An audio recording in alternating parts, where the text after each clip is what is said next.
அஸ்ஸலாமு அலைக்கும் வரஹ்மத்துல்லாஹி வபரகாத்துஹு. ரமலான் ஷஹ்ருல் குர்ஆன், அருள் நிறைந்த ரமலான் மாதம் அல் குர்ஆனின் மாதமாகும். இம்மாதத்தில் தான் அல்லாஹு தஆலா அல் குர்ஆனை இறக்கி அருளினான். எனவேதான் முஸ்லிம்களாகிய நாம் குறிப்பாக ரமலான் மாதத்தில் அல் குர்ஆனுக்கு அதிக முக்கியத்துவம் கொடுக்கின்றோம். அல் குர்ஆனை ஓதுவோம், மனனவிடுவோம், படிப்போம், விளங்குவோம், அதனை நம் வாழ்வில் நடைமுறைப்படுத்துவோம். இந்த வகையில் சலாமா சொசைட்டி இந்த ரமலான் மாதத்தில் அல் குர்ஆனை புரிந்து கொள்ள முயற்சிப்போம் என்ற அடிப்படையில் சூரத்துல் இன்சானை உங்களுக்கு அறிமுகப்படுத்துகின்றது. குறிப்பாக சுவன வாழ்வை நோக்கி எமது உள்ளங்களை அழைத்துச் செல்லும் இந்த சூறாவை நேயர்களுக்கு எளிய முறையில் விளக்கியுள்ளோம். எனவே இந்த சூறாவை மனனமிடுவோம், அதன் கருத்துக்களை சரியாக விளங்கிக் கொள்ள முற்படுவோம். அல்லாஹ் எமது உள்ளங்களில் அல் குர்ஆனை வாழ வைப்பானாக, அதன் அடிப்படையில் வாழ்க்கையை அமைத்துக் கொள்ள உதவி செய்வானாக. ஆமீன்.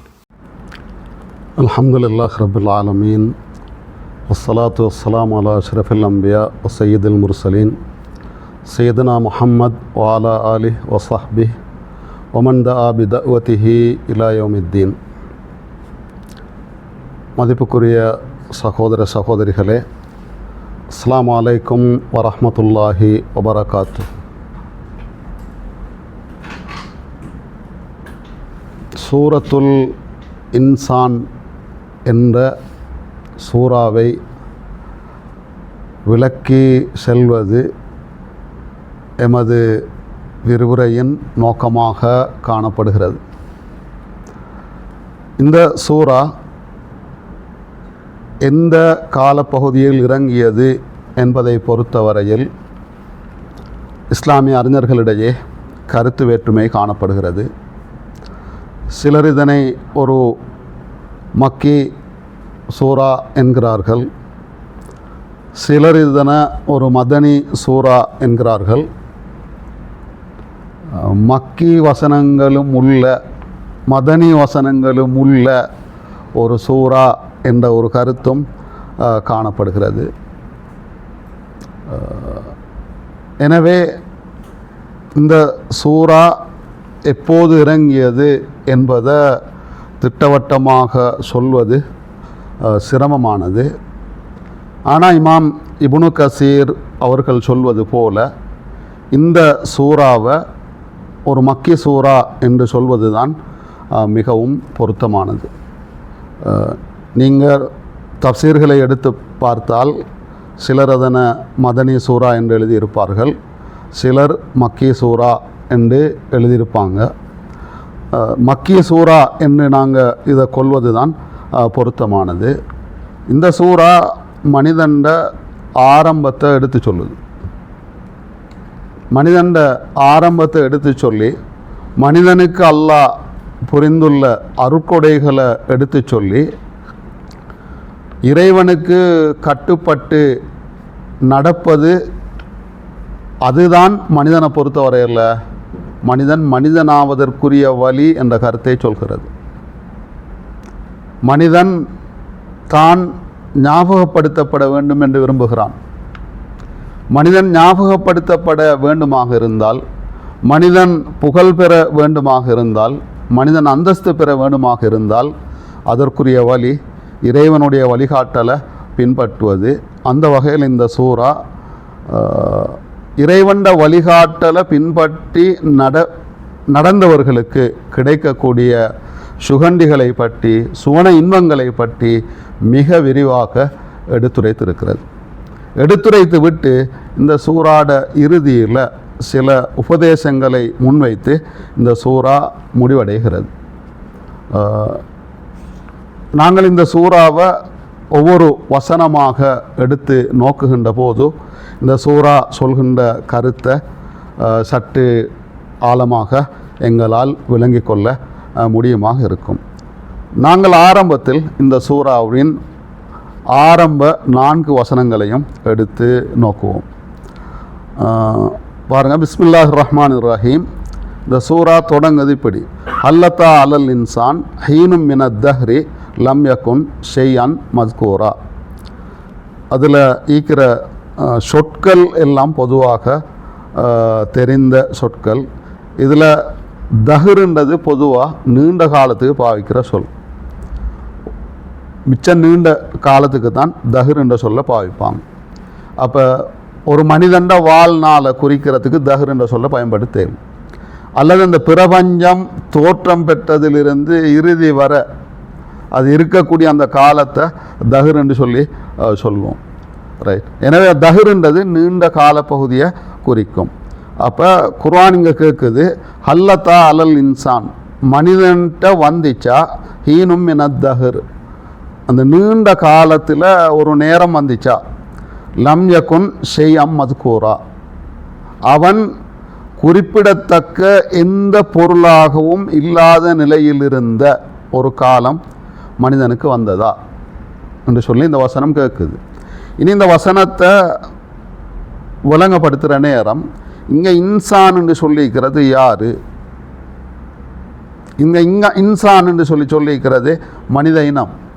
எனவே அப்போ ஆதம் அலைஹிஸ்ஸலாம் அவர்கள் படைக்கப்படும் போது, அதாவது வைங்க மண்ணாய்க்கிறாங்க, மண்ணால் தான் ஆதம் அலைஹிஸ்ஸலாம் அவர்கள் படைக்கப்படுகிறார்கள். எனவே அப்போ மண்ணாக இருந்து அவரில் ரூஹு ஊதப்படுகின்ற வரை அவர் இந்த ஒரு குறிப்பிடத்தக்க ஒரு பொருளாக இல்லாமல் இருந்திருக்கிறார். அதாவது உலகத்தில் எல்லாத்தையும் படைச்சி போட்டு தான் அல்லாஹ் என்ன செஞ்சுக்கிறான்டா மனுஷனை படைச்சிக்கிறான். அப்போ மனுஷன் ஏற்கனவே மலக்குகள் இருக்கிறார்கள், ஜின்கள் இருக்கிறாங்க, உலகம் இருக்கிறது. ரைட். எல்லாத்தையும் படைச்சு போட்டு தான் அல்லாஹ் என்ன செஞ்சான்னா மனுஷனை படைக்கிறான்.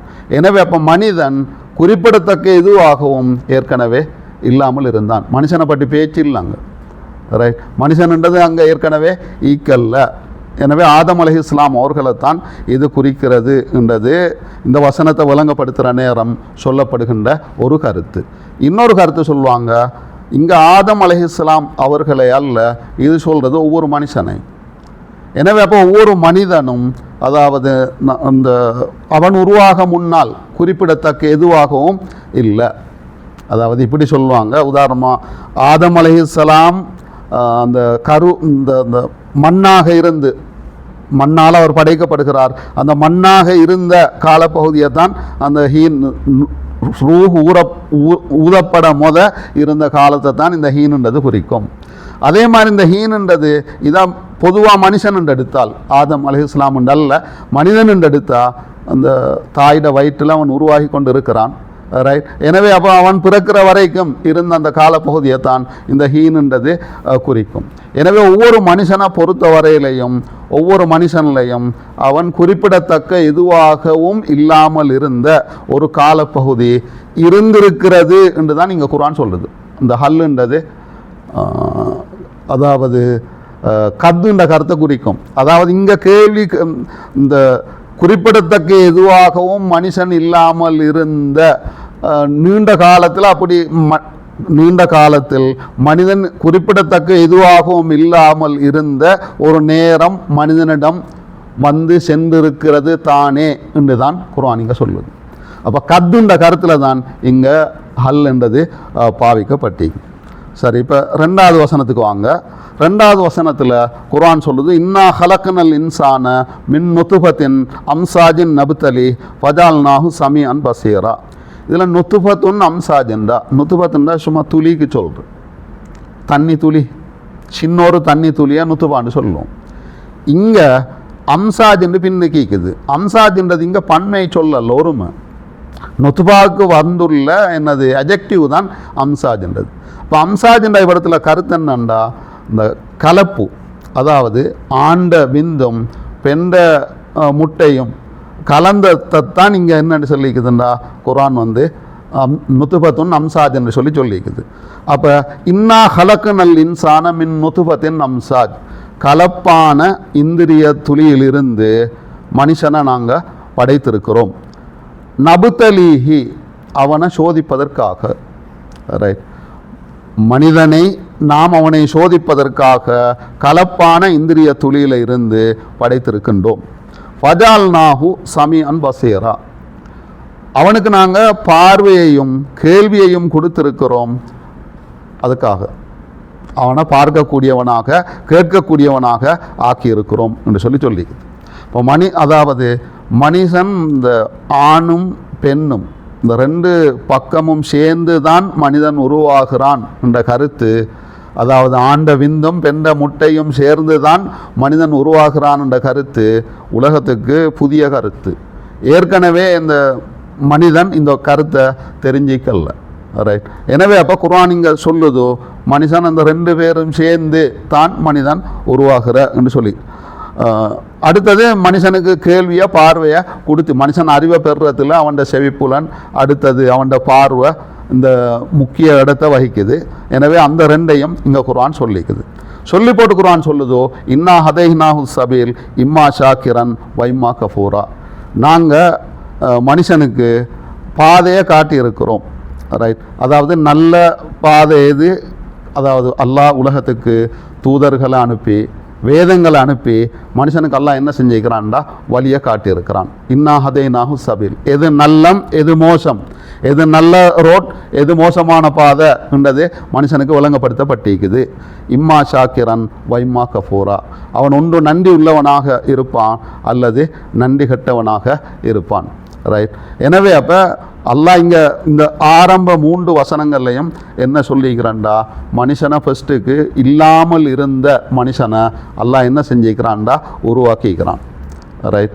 உருவாக்கி மனுஷனுக்கு என்ன செஞ்சுக்குதுண்டா, ஒன்றோ மனுஷனை உருவாக்கினதே மனுஷனுக்கு அல்லாஹ் செஞ்ச, இல்லாமல் இருந்த மனுஷனை உருவாக்கினது அருள். அடுத்தது 2வது சொல்லிக்குது மனுஷன் ஒரு அற்ப இந்திரியத்தில் இருந்து படைக்கப்பட்டிருக்குது. அப்படி படைக்கப்பட்ட மனுஷனுக்கு அல்லாஹ் பார்வையை கேள்வியை எல்லாத்தையும் கொடுத்திருக்குது. ரைட். அடுத்தது தூதர்களை அனுப்பி வேதங்களை அனுப்பி மனுஷனுக்கு அல்லாஹ் வழிகாட்டலை கொடுத்துருக்கிறான். ரைட். எனவே அப்போ இது மனிதனுக்கு அல்லாஹ் செஞ்ச அருள் என்ற கருத்தை தான் இந்த. எனவே அப்போ மனிதன் ஆரம்பத்தை மனுஷனுக்கு ஞாபகப்படுத்துகிற வேலையைத்தான் இந்த 3 வசனங்களும் செய்திருக்கின்றன. இன்ஷா அல்லாஹ் நாங்கள் அடுத்த பாடத்தில் அடுத்த வசனங்களை தொடர்ந்து வார வசனங்களை நோக்குவோம். ஜஸாக்குமுல்லாஹ் ஹைரான். இச்சூராவின் அடுத்த பகுதியில் மீண்டும் சந்திப்போம். ஜஸாக்குமுல்லாஹ் ஹைரன். அஸ்ஸலாமு அலைக்கும் வரஹ்மத்துல்லாஹி வபரகாத்துஹு.